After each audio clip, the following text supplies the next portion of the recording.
জি হ্যাঁ বন্ধুরা, আপনারা কেমন আছেন? আশা করি আপনারা সবাই ভালো আছেন। তো আজকে নিয়ে আসলাম আপনার ফেরাটন আয়রন টনিক। তো দেখেন, এই ফেরাটন আয়রন টনিকটা আপনার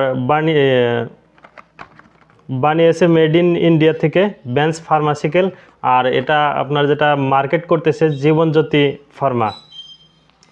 তো এটার কাজ হলো মানে যাদের শরীরে রক্ত কমে যাচ্ছে তাদের জন্য বহুত ভালো, আর আসলেতে মহিলাদের জন্য বেশি উপকারী, আর এটা মহিলারাই ইউজ করে, আর মহিলারাই এটা খেতে পারবে। মহিলাদের যেটা গোপন বেমার আছে লিকুরিয়া বা বগাস্রাব, সেটার জন্য বহুত ভালো।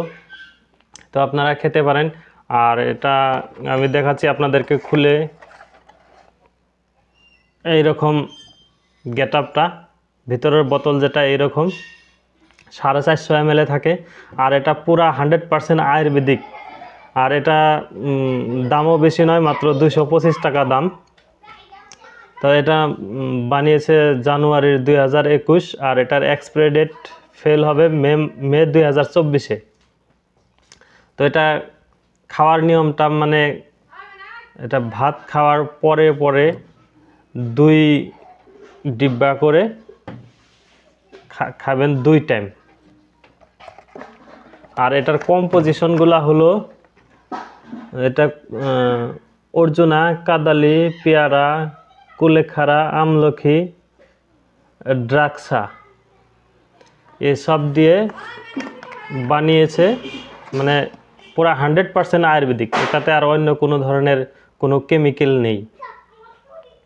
তো দেখে নিন, এটা খেয়ে বহুত ভালো লাগে। মহিলাদের যারা অল্প পাতলা আছে, মোটা হতে চায়, এটা খেলে কিন্তু মোটাও হবে। আর এটা কোনো ধরনের সাইড এফেক্ট নাই। আর আপনার এটা খেতে পারবে মানে যদি কোনো ধরনের কোনো বডিতে কোনো সমস্যা থাকে, যেরকম আপনার যেটা ডায়াবেটিস যদি থাকে, তাহলে এটা খেতে পারবে না।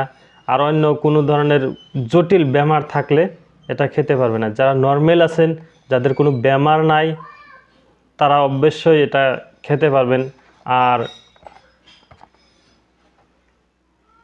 এটা খাওয়ার নিয়ম 2 থেকে 3 টিস্পুনফুল আফটার ইচ মিল। খাওয়ার পরে পরে আপনার 2 থেকে 3 টিস্পুন করে খেয়ে নেবেন দিনে 2 টাইম। তো ভালো করে দেখে নিন, এটাই হলো অরিজিনাল। মানে ইয়াতে ডুপ্লিকেটও থাকতে পারে অন্যান্য ধরনের। তো এই প্রোডাক্টটাই হলো অরিজিনাল প্রোডাক্ট, দেখে নিন। আর এটা খাওয়ার আগে অবশ্যই যদি ডাক্তারের পরামর্শ নিয়ে খেতে পারেন, তাতে আরও বেশি ভালো। তো এমনিও খেতে পারবেন, এটা কোনো ধরনের সাইড এফেক্ট নাই। কিন্তু যদি আপনার ব্লাড সুগার থাকে, তাহলে এটা খেতে পারবেন না। এটা খেলে আপনার যেটা ব্লাড সুগার, সেটা আরও বেড়ে চলে যাবে। তো আজকের মতো এখানেই। তো আমাদের সঙ্গে এরকম নিত্য নতুন ভিডিও পেতে চাইলে আমাদের চ্যানেলটা সাবস্ক্রাইব করে রাখবেন। তো আজকের মতো ধন্যবাদ।